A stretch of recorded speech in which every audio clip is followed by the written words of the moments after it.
हजारों साल पहले पक्षीराज गरुड़ ने भगवान विष्णु से वही सवाल पूछा था जो आज हम सब के मन में है।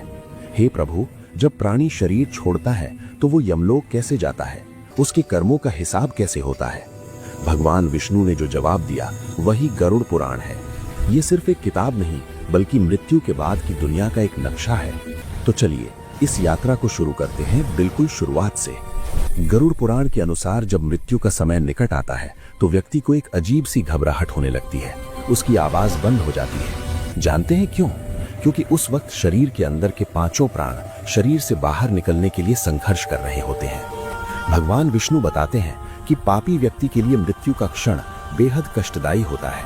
उसे ऐसा महसूस होता है जैसे उसके शरीर को अंदर से तोड़ा जा रहा हो।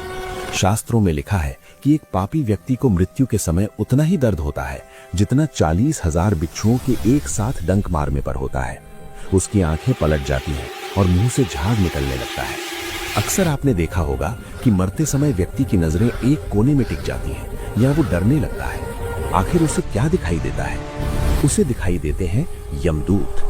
गरुड़ पुराण के अनुसार जैसे ही आत्मा शरीर छोड़ती है वहां दो भयानक यमदूत प्रकट होते हैं। उनका रंग कौवे जैसा काला, आंखें लाल अंगारों जैसी और उनके हाथों में लोहे के पाश होते हैं।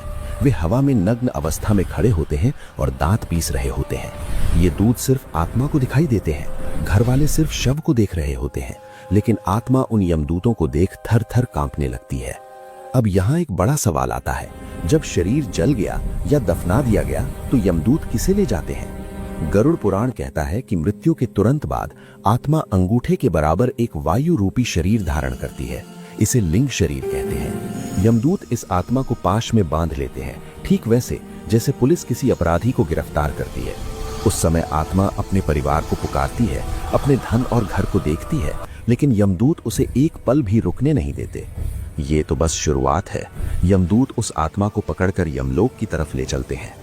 लेकिन गरुड़ पुराण में भगवान विष्णु एक चौंकाने वाली बात बताते हैं। यमलोक के रास्ते का दर्शन कराने के बाद यमदूत आत्मा को वापस उसके घर के दरवाजे पर छोड़ जाते हैं। सोचिए, जिस शरीर को जला दिया गया है वो आत्मा अब भी वहीं खड़ी है, अपने ही घर में, अपने ही बच्चों के बीच। लेकिन अब वो एक आत्मा नहीं बल्कि एक प्रेत है। अगले 13 दिनों तक वो आपके साथ रहती है, आपकी बातें सुनती है, लेकिन उसे सबसे ज्यादा तड़प किस बात की होती है? और 10 दिनों तक दिए जाने वाले पिंड से उसका नया शरीर कैसे बनता है? आज पर्दा उठेगा इन गहरे रहस्यों से। गरुड़ पुराण के अनुसार जब तक शरीर का दाह संस्कार नहीं होता, आत्मा उसके आसपास ही मंडराती रहती है। वो बार बार अपने मृत शरीर में घुसने की कोशिश करती है, लेकिन यमदूत उसे रोक देते हैं। जब कपाल क्रिया होती है और शरीर पूरी तरह जल जाता है, तब आत्मा को बहुत गहरा झटका लगता है। उसका मोह भंग हो जाता है। अब उसके पास न शरीर है, न ही उसे कोई देख सकता है। इस अवस्था में आत्मा को भयानक भूख और प्यास लगती है, लेकिन बिना शरीर के वो ना कुछ खा सकती है ना पी सकती है। इसीलिए हम जलांजलि देते हैं और पिंडदान करते हैं। अगर ये ना किया जाए तो आत्मा प्रेत बनकर भटकती रहती है। अब आता है गरुड़ पुराण का सबसे वैज्ञानिक और रहस्यमयी हिस्सा। आखिर मरने के बाद 10 दिनों तक पिंडदान क्यों किया जाता है? क्या यह सिर्फ एक रस्म है? नहीं। भगवान विष्णु गरुड़ जी को बताते हैं कि यमलोक तक जाने के लिए आत्मा को एक नए शरीर की जरूरत होती है, जिसे यातना देह कहते हैं। ये शरीर हमारे द्वारा दिए गए पिंडों से बनता है। पहले दिन के पिंडदान से सिर बनता है, दूसरे दिन से गर्दन और कंधे बनते हैं, तीसरे दिन से हृदय बनता है, चौथे दिन से पीठ बनती है और इसी तरह 10 दिनों में वो सूक्ष्म शरीर पूरी तरह तैयार हो जाता है। जरा सोचिए, अगर किसी का पिंडदान ठीक से ना हो तो क्या होगा? गरुड़ पुराण कहता है कि उसकी आत्मा को अधूरा शरीर मिलता है और वो यमलोक के सफर में भयानक कष्ट सहती है। 10 दिन पूरे होने पर शरीर तो बन गया, लेकिन उसमें जान यानी ऊर्जा आनी बाकी है। 11वें और 12वें दिन के श्राद्ध से आत्मा को भोजन मिलता है। इसी ऊर्जा से उसे यमलोक की 4,47,000 दिनों की कठिन यात्रा करनी है। गरुड़ पुराण में साफ लिखा है, मृत्यु के बाद 12 दिनों तक घर में गरुड़ पुराण का पाठ और दिया जरूर जलना चाहिए। इससे आत्मा को अंधेरे में रास्ता दिखता है और उसे ये समझ आता है कि अब उसका इस लोक से कोई नाता नहीं रहा। फिर आता है 13वां दिन, 13वीं। ये वो दिन है जब यमदूत वापस आते हैं। अब आत्मा प्रेत नहीं रही, उसे नया शरीर मिल चुका है। यमदूत उसे रस्सियों में जकड़ लेते हैं। आत्मा अपने घर, अपने बच्चों और अपनी दुनिया को आखिरी बार देखती है। वो रोती है, गिड़गिड़ाती है, लेकिन यमदूत उसे घसीटते हुए ले जाते हैं। अब शुरू होती है वो यात्रा जो किसी भी इंसान के रोंगटे खड़े कर दे, यमलोक की यात्रा। घर से निकलने के बाद आत्मा को नरक के रास्ते पर चलना पड़ता है, लेकिन इस रास्ते में एक ऐसी बाधा आती है जिसे पार करना पापी व्यक्ति के लिए नामुमकिन है। वैतरणी, इसका नाम है वैतरणी। जो लोग जीवन भर पाप करते हैं उनके लिए ये नदी आग से भी ज्यादा गर्म हो जाती है, लेकिन पुण्यात्माओं के लिए ये ठंडी हो जाती है। आज हम देखेंगे यमलोक के उस रास्ते को जहां पानी की एक बूंद के लिए आत्मा करोड़ों साल तक रोती है। 13वें दिन घर छोड़ने के बाद यमदूत आत्मा को यम मार्ग पर ले जाते हैं। ये रास्ता 86,000 योजन यानी लाखों किलोमीटर लंबा है। गरुड़ पुराण कहता है कि इस रास्ते में न कोई पेड़ है, न कोई छाया और न ही पानी। ऊपर से 12 सूर्य एक साथ आग बरसाते हैं। यमदूत पापी आत्मा को जंजीरों से घसीटते हुए ले जाते हैं। उसे भूख और प्यास लगती है, लेकिन उसे खाने को कुछ नहीं मिलता। यहाँ आत्मा अपने पुत्रों और परिवार को याद करके रोती है, हे पुत्र, मुझे एक बूंद पानी दे दो। लेकिन ये वो जगह है जहां कोई आवाज नहीं पहुंचती। चलते चलते रास्ते में आती है वैतरणी नदी। गरुड़ पुराण के अनुसार ये नदी 100 योजन चौड़ी है। इसमें मांस, कीचड़ और खून का बहाव है। ये नदी पापियों को देखकर ऐसे उबलने लगती है जैसे कड़ाही में तेल उबलता है। जब कोई पापी इसके किनारे पहुंचता है तो नदी से भयानक जीव बाहर निकलते हैं। सुई जैसे मुख वाले कीड़े, वज्र जैसी चोंच वाले गिद्ध जो आत्मा को नोचना शुरू कर देते हैं। पापी आत्मा डर के मारे पीछे हटती है, लेकिन यमदूत उसे धक्का दे देते हैं। वो डूबती है, फिर ऊपर आती है, फिर डूबती है। उसका शरीर जलता है, लेकिन वो मर नहीं सकती क्योंकि वो तो पहले ही मर चुकी है। ये पीड़ा अनंत काल जैसी लगती है। तो क्या इस नदी को पार करने का कोई उपाय नहीं है? गरुड़ पुराण में भगवान विष्णु एक गुप्त रहस्य बताते हैं। जिस व्यक्ति ने अपने जीवन में या मृत्यु के समय गौदान किया होता है, उसके लिए वैतरणी नदी के किनारे एक नाव या दिव्य गाय आ जाती है। वो आत्मा गाय की पूंछ पकड़कर बिना कष्ट सहे इस खौलती हुई नदी को पार कर जाती है। इसीलिए हिंदू धर्म में मरने से पहले वैतरणी गौदान का इतना महत्व है। जो दान नहीं करता उसे तैर कर ही जाना पड़ता है और नदी का मांस खाने वाले जीव उसे छोड़ते नहीं हैं। जैसे तैसे वैतरणी पार करके 47 दिनों के सफर के बाद आत्मा पहुंचती है धर्मराज नगर यानी यमपुरी। यहाँ चारों दिशाओं में 4 द्वार हैं, लेकिन पापी आत्मा को दक्षिण द्वार से ले जाया जाता है जो अंधेरे और भय से भरा है। यहाँ गंधर्व और अप्सराएं नहीं, बल्कि चित्रगुप्त के भयानक दूत इंतजार कर रहे होते हैं। अब समय है फैसले का। यमराज के दरबार में पहुंचते ही आत्मा के सामने खुलता है चित्रगुप्त का बही खाता। क्या आपको लगता है कि आपके छिपे हुए पाप किसी ने नहीं देखे? चित्रगुप्त की किताब में न केवल आपके कर्म बल्कि आपके मन के विचार भी लिखे होते हैं और गवाही देने के पुण्यात्माओं को यमराज भगवान विष्णु के समान सुंदर, सौम्य और मुस्कुराते हुए नजर आते हैं। उन्हें देखकर आत्मा को शांति मिलती है। लेकिन पापियों को यमराज काल के रूप में दिखते हैं। भैंसे पर सवार, काले बादलों जैसा रंग, 30 योजन लंबा शरीर और आंखें ऐसी जैसे जलती हुई भट्टी। उनकी आवाज प्रलय के बादलों की गर्जन जैसी होती है, जिसे सुनकर पापी आत्मा वहीं मूर्छित या बेहोश हो जाती है।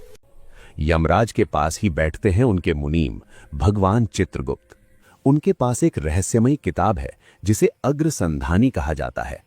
इसमें हर जीव के जन्म से लेकर मृत्यु तक का एक एक सेकंड का हिसाब है। चित्रगुप्त यमराज से कहते हैं, हे धर्मराज, इस जीव ने जीवन भर झूठ बोला, धोखा दिया, लेकिन दुनिया के सामने शरीफ बना रहा।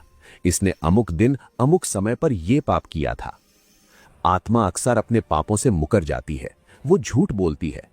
तब यमराज बुलाते हैं उन गवाहों को जिनके सामने आप कभी झूठ नहीं बोल सकते। गरुड़ पुराण में लिखा है कि सूर्य, चंद्रमा, वायु, अग्नि, आकाश, भूमि, जल, दिन, रात और स्वयं धर्म, ये सब आपके गवाह हैं। इतना ही नहीं, चित्रगुप्त श्रवणों से पूछते हैं जो हर वक्त आपके कंधों पर बैठे होते हैं। जब ये गवाह गवाही देते हैं तो आत्मा का झूठ पकड़ा जाता है। जैसे एक अपराधी सीसीटीवी फुटेज देखकर चुप हो जाता है, वैसे ही आत्मा अपना सिर झुका लेती है। अब कोई बहाना नहीं, कोई माफी नहीं, अब समय है सजा सुनाने का। चित्रगुप्त हिसाब जोड़ते हैं। अगर पाप कम और पुण्य ज्यादा है तो आत्मा को स्वर्ग या पितृलोक भेजा जाता है। लेकिन अगर पापों का घड़ा भर चुका है तो यमराज उसे कुंभीपाक या रौरव जैसे भयानक नरकों में भेजने का आदेश देते हैं। यमराज कहते हैं, हे मूर्ख जीव, जब तू पाप कर रहा था तब तुझे बड़ा आनंद आ रहा था, अब उस आनंद की कीमत चुकाने का वक्त आ गया है। यमराज का आदेश मिलते ही यमदूत उस आत्मा को नर्क की ओर फेंक देते हैं। लेकिन नर्क कोई एक जगह नहीं है। गरुड़ पुराण में 28 तरह के भयानक नरकों का वर्णन है। क्या आप जानते हैं, झूठ बोलने वालों के लिए अलग नर्क है, धोखा देने वालों के लिए अलग, और पराई स्त्री या पुरुष पर बुरी नजर रखने वालों को लोहे की गर्म मूर्ति से चिपकाया जाता है। आज हम उन 28 प्रमुख नरकों का दरवाजा खोलने जा रहे हैं। क्या आप में सच देखने की हिम्मत है? यमराज के दरबार से सजा सुनाए जाने के बाद यमदूत आत्मा को नर्क लोक में फेंक देते हैं। गरुड़ पुराण में 84 लाख नरकों का जिक्र है, जिनमें से 28 मुख्य नरक सबसे भयानक माने गए हैं। यहां एक सवाल आता है, अगर शरीर जल चुका है तो नरक में जलता कौन है? भगवान विष्णु कहते हैं, आत्मा को मिला वो यातना शरीर इस तरह बना होता है कि वो न तो मर सकता है और न ही बेहोश हो सकता है। उसे सिर्फ दर्द महसूस होता है, अनंत दर्द। सबसे पहले बात करते हैं रौरव नर्क की। ये नर्क उन लोगों के लिए है जो झूठी गवाही देते हैं या दूसरों की संपत्ति हड़प लेते हैं। यहाँ रुरुलाम के भयानक जीव होते हैं जो सांप और बिच्छू जैसे दिखते हैं। जैसे ही पापी यहाँ गिरता है, हजारों रुरु उसे एक साथ नोचना शुरू कर देते हैं। वो भागता है, लेकिन जमीन जलते हुए कोयलों की बनी होती है। अगला है कुंभीपाक। ये नाम आपने शायद सुना होगा। ये उन लोगों के लिए है जो अपने स्वाद के लिए बेजुबान जानवरों की हत्या करते हैं या उन्हें तड़पाते हैं। गरुड़ पुराण कहता है, जैसे तुमने उन्हें पकाया वैसे ही तुम्हें पकाया जाएगा। इस नर्क में विशाल कड़ाहे में गर्म तेल खौलता रहता है। यमदूत पापी को उसमें जिंदा उबालते हैं। जब उसकी खाल गल जाती है तो उसे बाहर निकालकर फिर से ठीक किया जाता है ताकि उसे दोबारा उबाला जा सके। आज के दौर में यह पाप बहुत आम हो गया है, व्यभिचार। जो स्त्री या पुरुष अपने जीवन साथी को धोखा देते हैं और पराये लोगों के साथ संबंध बनाते हैं, उनके लिए गरुड़ पुराण में सबसे दर्दनाक सजा है। उन्हें तप्त मूर्ति नर्क में भेजा जाता है। वहां लोहे की एक बेहद खूबसूरत मूर्ति होती है जिसे आग में तपाकर बिल्कुल लाल कर दिया जाता है। यमदूत पापी को कोड़े मारते हैं और उस जलती हुई मूर्ति को आलिंगन करने के लिए मजबूर करते हैं। जैसे ही वो उसे गले लगाता है, उसका पूरा शरीर जलकर राख हो जाता है और फिर जुड़ जाता है। ये सजा तब तक चलती है जब तक उसके पाप नहीं धुल जाते। जो लोग अपने कर्तव्यों से भागते हैं, मित्रों को धोखा देते हैं या वेदों या धर्म का अपमान करते हैं, उन्हें 80 पत्र वन जंगल में छोड़ा जाता है। ये एक ऐसा जंगल है जहां पेड़ों के पत्ते तलवार की तरह धारदार होते हैं। यमदूत पापी को दौड़ाते हैं। जैसे ही वो भागता है, तलवार रूपी पत्ते उसके शरीर को चीर देते हैं। हर कदम पर उसका शरीर कटता है। और जो लोग अपनी शक्ति के नशे में दूसरों को सताते हैं या जरूरतमंदों की मदद करने के बजाय उनका अपमान करते हैं, उन्हें अंधकूप में गिराया जाता है, जहां सिर्फ अंधेरा है और जहरीले सांप उन्हें डसते रहते हैं। ये सजाएं सुनकर शायद आपका मन डर गया हो, लेकिन गरुड़ पुराण का उद्देश्य डराना नहीं, बल्कि सही राह दिखाना है। भगवान विष्णु कहते हैं कि जो मनुष्य जीते जी अपने पापों का प्रायश्चित कर लेता है, ईश्वर से माफी मांग लेता है और दोबारा वो गलती न करने की कसम खाता है, उसे इन नरकों का मुंह नहीं देखना पड़ता। लेकिन सजा काटने के बाद क्या होता है? जब नर्क की सजा पूरी हो जाती है तो आत्मा को दोबारा पृथ्वी पर भेजा जाता है, लेकिन इंसान के रूप में नहीं। पाप कर्मों के अनुसार कोई कुत्ता बनता है, कोई सुअर तो कोई पेड़। गरुड़ पुराण के 5वें अध्याय में पक्षीराज गरुड़ ने भगवान विष्णु से यही प्रश्न पूछा था कि प्रभु, मरने के बाद जीव को किस आधार पर नया शरीर मिलता है और पिछले जन्म के पापों का निशान अगले जन्म में शरीर पर कैसे दिखाई देता है। हमारे कर्म ही हमारे अगले शरीर का बीज बोते हैं। भगवान विष्णु बताते हैं कि जो लोग गंभीर पाप करते हैं उनकी आत्मा को नरक की सजा काटने के बाद भी शांति नहीं मिलती, उन्हें अलग अलग योनियों में भटकना पड़ता है। गुरु का अपमान। जो शिष्य अपने गुरु का अनादर करता है वह अगले जन्म में जल रहित स्थान में भयानक ब्रह्म राक्षस बनता है। चोरी का फल। सोने की चोरी करने वाला कीड़ा बनता है और अनाज की चोरी करने वाला चूहा बनता है। विश्वासघात। जो व्यक्ति किसी के भरोसे को तोड़ता है वह अगले जन्म में मछली बनता है। स्त्री का अपमान। महिलाओं का अपमान करने वाला या उन पर अत्याचार करने वाला अगले जन्म में भयानक रोगों से ग्रसित होता है या उसे भेड़िया बनना पड़ता है। क्या आप जानते हैं कि वर्तमान जीवन की बीमारियां हमारे पिछले जन्मों का सिग्नेचर होती हैं? गरुड़ पुराण के अनुसार अंधापन। जो व्यक्ति दूसरे की संपत्ति या स्त्री पर बुरी नजर रखता है वह अगले जन्म में अंधा पैदा हो सकता है। कोढ़। गौ हत्या या महापाप करने वालों को कोढ़ का रोग मिलता है। गूंगापन। जो लोग अपने ज्ञान का अहंकार करते हैं या झूठ बोलते हैं वे अगले जन्म में मूक यानी गूंगा पैदा होते हैं। भगवान विष्णु कहते हैं कि 84 लाख योनियों यानी पशु, पक्षी, कीट पतंगों में भटकने के बाद जब पाप और पुण्य का संतुलन बराबर होने लगता है तब जाकर ये अनमोल मानव तन मिलता है। लेकिन याद रहे, मनुष्य का जन्म केवल भोग के लिए नहीं बल्कि पिछले कर्मों को सुधारने और मोक्ष की ओर बढ़ने के लिए मिलता है। यदि इस जन्म में भी हम केवल पशुओं जैसी प्रवृत्तियों यानी खाना, सोना, डरना में लगे रहे तो फिर से वही 84 लाख का चक्र शुरू हो जाता है। क्या आपने कभी सोचा है कि जब आप अपनी मां के गर्भ में थे तब आप क्या सोच रहे थे? क्या आपको पता है कि गरुड़ पुराण के अनुसार जन्म से पहले हर इंसान को अपने पिछले सैकड़ों जन्मों की एक एक बात याद होती है? उस अंधेरे कमरे में जहां ना कोई रोशनी थी ना कोई साथी, वहां आपने ईश्वर से एक बहुत बड़ा वादा किया था। लेकिन जन्म लेते ही ऐसा क्या हुआ कि आप सब कुछ भूल गए? आज गरुड़ पुराण के गर्भवास के दुख अध्याय के जरिए हम उस रहस्यमयी सफर पर चलेंगे जिससे हम सब गुजरे हैं लेकिन याद किसी को नहीं।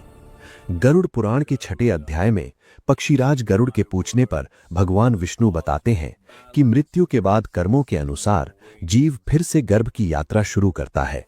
पुरुष के अंश के माध्यम से आत्मा स्त्री के गर्भ में प्रवेश करती है। पहले दिन वो केवल एक सूक्ष्म बिंदु होता है। 5वें दिन वो एक बुलबुले का आकार लेता है और लगभग 15 दिनों में वो मांस का एक पिंड बन जाता है। तीसरे महीने तक हाथ, पैर और अंग बनने लगते हैं, लेकिन असली खेल शुरू होता है 7वें महीने से। 7वें महीने में उस नन्हे से शरीर में चेतना जागृत होती है। इसी समय उस जीव को होश आता है कि वो कहाँ है। आज के विज्ञान के लिए गर्भ एक सुरक्षित जगह हो सकती है, लेकिन गरुड़ पुराण इसे कुंभीपाक नरक के समान बताता है।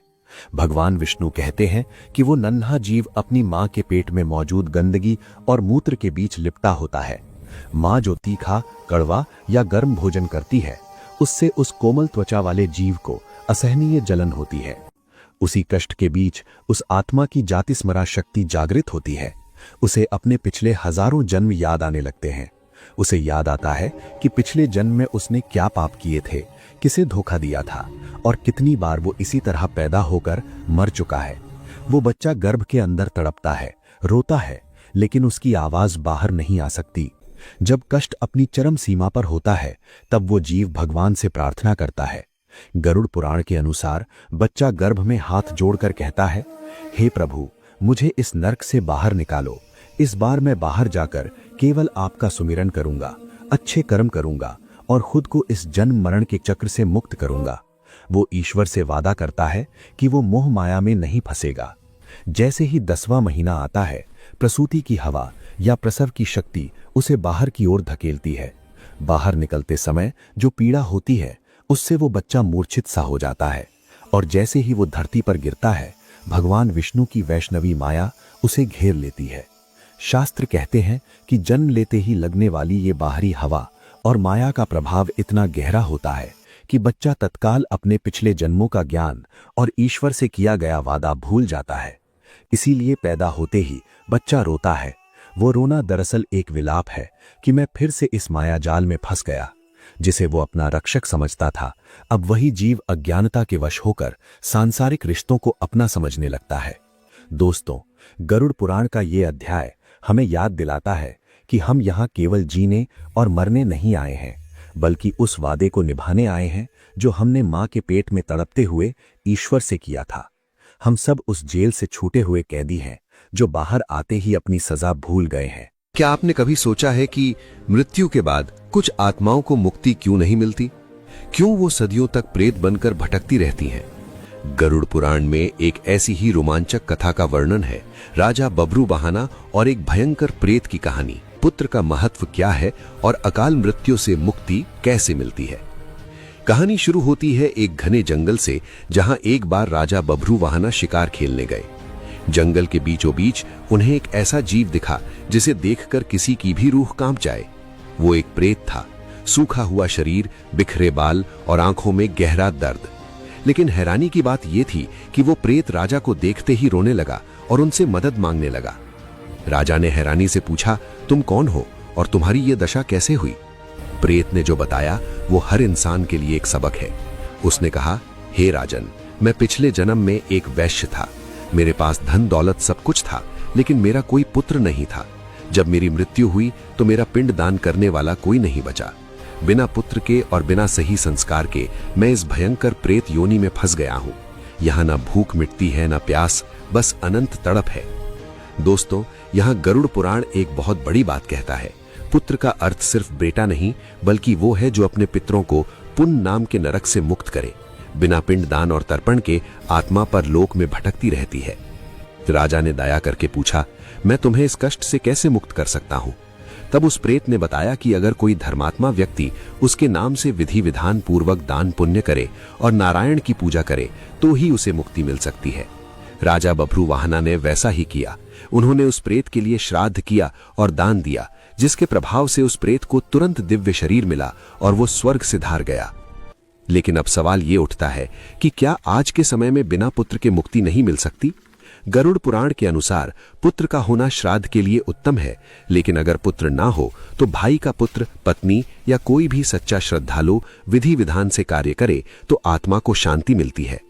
और अगर किसी की अकाल मृत्यु हो जाए तो वो प्रेत योनि में ना जाए। इसके लिए नारायण बलि और त्रिपिंडी श्राद्ध जैसे विशेष पूजन बताए गए हैं। कि मृत्यु के 11वें दिन और साल भर बाद किए जाने वाले श्राद्ध का असली सच क्या है? नारायण बलि पूजा क्यों इतनी खतरनाक और जरूरी मानी जाती है? और आखिर वो कौन सी प्रक्रिया है जिससे एक भटकती हुई प्रेत आत्मा अपने पितरों में मिल जाती है? सबसे पहले बात करते हैं 11वें दिन के रहस्य यानी एकादशः कृत्य की। गरुड़ पुराण के अनुसार मृत्यु के बाद 10 दिनों तक आत्मा को एक सूक्ष्म शरीर प्राप्त होता है, जिसे वायवीय शरीर कहते हैं। लेकिन असली खेल शुरू होता है 11वें दिन। इस दिन जो श्राद्ध और शय्या दान किया जाता है वो आत्मा के आगे के सफर का राशन पानी है। अध्याय 13 साफ कहता है कि अगर 11वें दिन विधि विधान से वृषोत्सर्ग और दान न किया जाए तो आत्मा भूख और प्यास से तड़पती हुई अपने ही घर के चक्कर लगाती रहती है। यही वो समय है जब आत्मा प्रेत योनि में होती है। अब आता है सबसे महत्वपूर्ण सवाल, आत्मा पितृ कब बनती है? इसे कहते हैं सपिंडीकरण। अक्सर लोग सोचते हैं कि गंगा जी में अस्थियां बहा दी तो काम हो गया। जी नहीं, जब तक सपिंडीकरण नहीं होता मृतक की आत्मा प्रेत ही रहती है। सपिंडीकरण का मतलब है पिंडों का मिलन। इसमें मृतक के नाम का पिंड उसके पिता, दादा और परदादा के पिंडों के साथ मिलाया जाता है। ये रस्म आमतौर पर 12वें दिन या फिर साल भर बाद बरसी पर की जाती है। जब ये मिलन होता है तभी वो आत्मा प्रेत लोक से निकलकर पितृलोक में अपने पूर्वजों के साथ स्थान पाती है। लेकिन दोस्तों, यहाँ एक बहुत बड़ा ट्विस्ट है। क्या होगा अगर किसी की मौत नेचुरल नहीं हुई? अगर किसी की मृत्यु एक्सीडेंट में, जहर से, फांसी लगाकर, जलने से या सांप के काटने से हुई हो, या फिर किसी ने आत्महत्या की हो? शास्त्र कहते हैं कि ऐसी आत्माओं का साधारण श्राद्ध या पिंडदान नहीं किया जा सकता। ऐसी आत्माएं अतृप्त होकर भयंकर कष्ट भोगती हैं और परिवार में पितृ दोष या प्रेत बाधा उत्पन्न करती हैं। इनके लिए गरुड़ पुराण में एक विशेष उपाय बताया गया है, नारायण बलि पूजा। नारायण बलि ही वो एकमात्र तरीका है जिससे अकाल मृत्यु को प्राप्त हुई आत्मा को भगवान विष्णु के धाम भेजा जा सकता है। इसमें भगवान विष्णु को ही मुख्य देवता मानकर श्राद्ध किया जाता है। ये पूजा 11वें दिन या फिर किसी योग्य ब्राह्मण के निर्देश पर तीर्थ स्थान में करानी चाहिए। याद रखिए, नारायण बलि के बिना अकाल मृत्यु मरने वाले की मुक्ति असंभव है। अंत में बात करते हैं बरसी यानी वार्षिक श्राद्ध की। 1 साल का समय आत्मा के लिए एक लंबी परीक्षा की तरह होता है। जब साल भर बाद बरसी का श्राद्ध किया जाता है तो यमराज उस आत्मा को बंधन मुक्त कर देते हैं और उसे नया शरीर या उच्च लोक प्राप्त होता है। तो दोस्तों, श्राद्ध और पिंडदान सिर्फ एक रस्म नहीं बल्कि अपने प्रियजनों के प्रति हमारा प्रेम और कर्तव्य है। अगर आपके जीवन में भी बिना वजह परेशानियां आ रही हैं तो एक बार अपनी कुंडली में पितृ दोष की जांच जरूर कराएं और विधिवत नारायण बलि या श्राद्ध करें। अगर आपको गरुड़ पुराण की ये जानकारी महत्वपूर्ण लगी हो तो वीडियो को लाइक करें और कमेंट में ओम नमो नारायण लिखना न भूलें। अध्याय 13, अशौच निर्णय और गया श्राद्ध। वीडियो के अंत तक बने रहिएगा क्योंकि आखिरी बात आपकी सोच बदल सकती है। सबसे पहले समझते हैं सूतक और पातक क्या होता है। हमारे शास्त्र कहते हैं जब किसी घर में जन्म होता है या मृत्यु होती है तो सिर्फ भावनात्मक बदलाव नहीं आता बल्कि एक सूक्ष्म ऊर्जात्मक असंतुलन भी पैदा होता है। इसी को कहा गया है अशौच। जन्म के समय इसे कहते हैं सूतक और मृत्यु के समय पातक। अब सवाल यह है कि क्या जन्म पाप है या मृत्यु अशुभ है? बिल्कुल नहीं। असल में जन्म और मृत्यु दोनों ही प्रकृति के सबसे पवित्र द्वार हैं। लेकिन जब आत्मा एक लोक से दूसरे लोक में जाती है तो उस संक्रमण के समय परिवार, वातावरण और शरीर तीनों पर उसका प्रभाव पड़ता है। इसीलिए शास्त्र कहते हैं कुछ दिनों तक पूजा, यज्ञ और शुभ कार्य रोक दिए जाएं ताकि शरीर, मन और आत्मा फिर से संतुलन में आ सके। यही है अशौच का असली कारण। डर नहीं, समझ। अब आते हैं सबसे गहरे रहस्य पर, गया श्राद्ध। आपने सुना होगा गया में श्राद्ध कर दिया तो पितर सीधे मोक्ष पा लेते हैं। लेकिन क्यों? गया कोई साधारण जगह नहीं है। शास्त्रों के अनुसार गया वो भूमि है जहां स्वयं भगवान विष्णु ने अपने चरण रखे। यहीं पर पिंडदान करने से पितरों को ऐसा बल मिलता है जो हजारों श्राद्धों से भी नहीं मिलता। कहा गया है कि जिस आत्मा की मृत्यु अचानक हुई हो, जो अतृप्त रह गई हो, जो पितृलोक में भटक रही हो, उसके लिए गया श्राद्ध एक आध्यात्मिक मुक्ति द्वार बन जाता है। यही कारण है कि शास्त्र कहते हैं गया में श्राद्ध करने से सिर्फ पिता या दादा नहीं बल्कि 7 पीढ़ियां ऊपर और 7 पीढ़ियां नीचे शांति पाती हैं। सोचिए, आपके एक कर्म से आपकी आने वाली संतानों का भाग्य सुधर सकता है। लेकिन यहां एक बेहद जरूरी बात है, गया श्राद्ध सिर्फ रस्म नहीं है। अगर नियमों की अनदेखी की जाए, अगर अशौच की अवस्था में या गलत विधि से किया जाए तो फल आधा रह जाता है। इसीलिए अध्याय 13 में बहुत स्पष्ट नियम बताए गए हैं, कब श्राद्ध करना चाहिए, कब नहीं करना चाहिए और अशौच समाप्त होने के बाद कौन कौन से कर्म करने चाहिए। शास्त्र हमें डराते नहीं हैं, शास्त्र हमें तैयार करते हैं। अब आखिरी और सबसे अहम सवाल, क्या गया श्राद्ध मोक्ष के लिए जरूरी है? सच ये है, मोक्ष केवल गया से नहीं मिलता। मोक्ष मिलता है सही कर्म, सही समय और सही श्रद्धा से। लेकिन अगर किसी आत्मा की यात्रा अधूरी रह गई हो तो गया श्राद्ध उस यात्रा को पूरा करने का सबसे शक्तिशाली माध्यम बन जाता है। इसीलिए इसे कहा गया है श्राद्धों का राजा। दोस्तों, जन्म और मृत्यु अंत नहीं है, ये केवल दरवाजे हैं और शास्त्र हमें उन दरवाजों से सही तरीके से गुजरना सिखाते हैं। वे लोग जो अपने जीवन में सच्चाई, त्याग और सेवा के मार्ग पर चलते हैं, उनकी आत्मा का मार्ग अलग होता है। वे न केवल अपने जीवन में सुख और शांति का अनुभव करते हैं बल्कि उनके जाने के बाद भी उनकी यात्रा अद्भुत होती है। जब एक पुण्यात्मा का शरीर समाप्त होता है, उनकी आत्मा सीधे उच्चतर लोक की ओर जाती है। ये मार्ग कठिनाइयों और भय से रहित होता है। जैसे हम सूर्य की ओर बढ़ते हैं, वैसे ही उनकी आत्मा प्रकाशमय और ऊंचे ऊर्जा वाले क्षेत्र में प्रवेश करती है। ध्यान देने वाली बात यह है कि पुण्यात्मा की आत्मा को कभी भी नर्क के दुख भोगने की आवश्यकता नहीं पड़ती। उनके जीवन के अच्छे कर्म उन्हें स्वर्ग की ओर ले जाते हैं। ये कोई कल्पना नहीं, बल्कि वेदों और पुराणों में बार बार उल्लेखित सत्य है।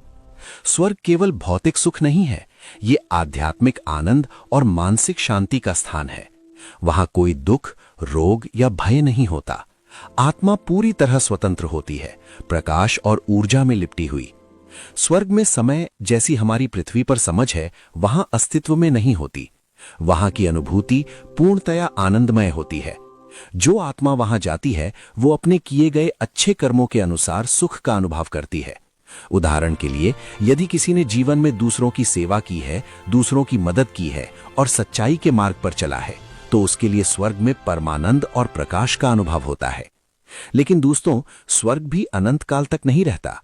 वहां भी आत्मा का पुण्य समाप्त होता है। जब ऐसा होता है, तो आत्मा फिर से पृथ्वी पर सद्गुणों वाले परिवार और अच्छे कुल में जन्म लेती है। ये पुनर्जन्म भी किसी संयोग से नहीं होता। वो आत्मा उन परिस्थितियों में जन्म लेती है जहां उसे अपने पिछले पुण्य के अनुसार फिर से अच्छे कर्म करने का अवसर मिले। यानी पुण्यात्मा का जीवन सतत अच्छे कर्मों की श्रृंखला में चलता रहता है। ध्यान रहे, ये चक्र सिर्फ पुण्यात्माओं के लिए नहीं है। हर आत्मा अपने कर्मों के अनुसार सुख और दुख के जन्म मृत्यु के चक्र से गुजरती है। लेकिन जो लोग सतत पुण्य और धर्म के मार्ग पर चलते हैं, उनकी यात्रा स्वर्ग और मोक्ष की ओर सरल और तेज होती है। धर्मात्माओं का जीवन हमें यह सिखाता है कि जीवन में छोटे छोटे अच्छे कर्म, दूसरों की मदद और सच्चाई का पालन केवल हमारे लिए नहीं, बल्कि हमारी आत्मा के उज्जवल भविष्य के लिए भी महत्वपूर्ण है। कह सकते हैं कि पुण्यात्मा जीवन का संदेश ये है: धर्म का मार्ग अपनाएं, दूसरों की सेवा करें, अहंकार और लालच से दूर रहें। इस मार्ग पर चलकर न केवल आप अपने जीवन में शांति पाएंगे, बल्कि मृत्यु के बाद आपकी आत्मा भी नर्क के दुख से मुक्त होकर स्वर्ग में प्रवेश करेगी। और जब पुण्य समाप्त होगा, फिर अच्छे कुल में जन्म लेकर नए कर्मों का अवसर पाएगी। तो दोस्तों, अगर हम अपने जीवन में ये मार्ग अपनाएं, प्रेम, सेवा, सच्चाई और त्याग, तो हम भी पुण्यात्मा बन सकते हैं। हमारी आत्मा का सफर स्वर्ग की ओर होगा और अंततः मोक्ष की प्राप्ति संभव है।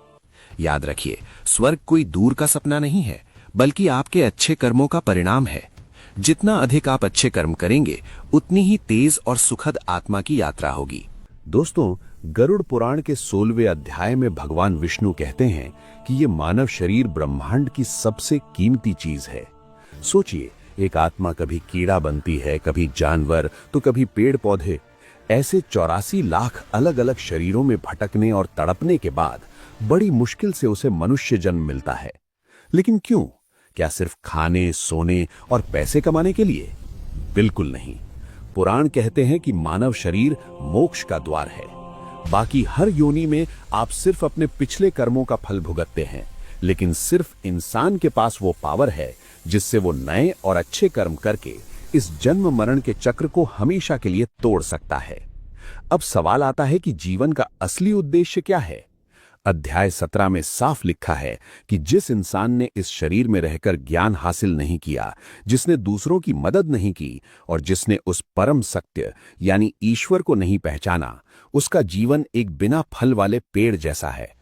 हम अक्सर शरीर को सजाने में वक्त बर्बाद करते हैं, लेकिन गरुड़ पुराण हमें याद दिलाता है कि ये शरीर तो बस एक किराए का घर है, एक दिन इसे छोड़ना ही होगा। असली कमाई तो वो संस्कार और कर्म हैं जो आत्मा अपने साथ ले जाती है। अब सबसे जरूरी बात, फलश्रुति। गरुड़ पुराण को पूरा सुनने या सुनाने का फल क्या है? शास्त्रों के अनुसार जो व्यक्ति इस ज्ञान को श्रद्धा से सुनता है या दूसरों तक पहुंचाता है, उसके जीवन के दुख और अज्ञान के अंधेरे कट जाते हैं। इसे सुनने से मृत्यु का भय खत्म होता है और इंसान को सही दिशा में जीने की प्रेरणा मिलती है। कहते हैं कि इस ज्ञान को साझा करने से न सिर्फ आपको बल्कि आपके पितरों को भी शांति और सद्गति मिलती है।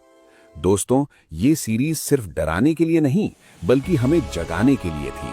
अगर इस वीडियो से आपकी सोच में 1% भी बदलाव आया हो, तो इसे अपने परिवार और रिश्तेदारों के साथ जरूर शेयर करें। क्या पता आपका एक शेयर किसी की जिंदगी का उद्देश्य बदल दे। वीडियो को लाइक करना न भूलें और ऐसी ही जीवन को बदल देने वाली जानकारियों के लिए हमारे चैनल को सब्सक्राइब करके बेल आइकन जरूर दबाएं।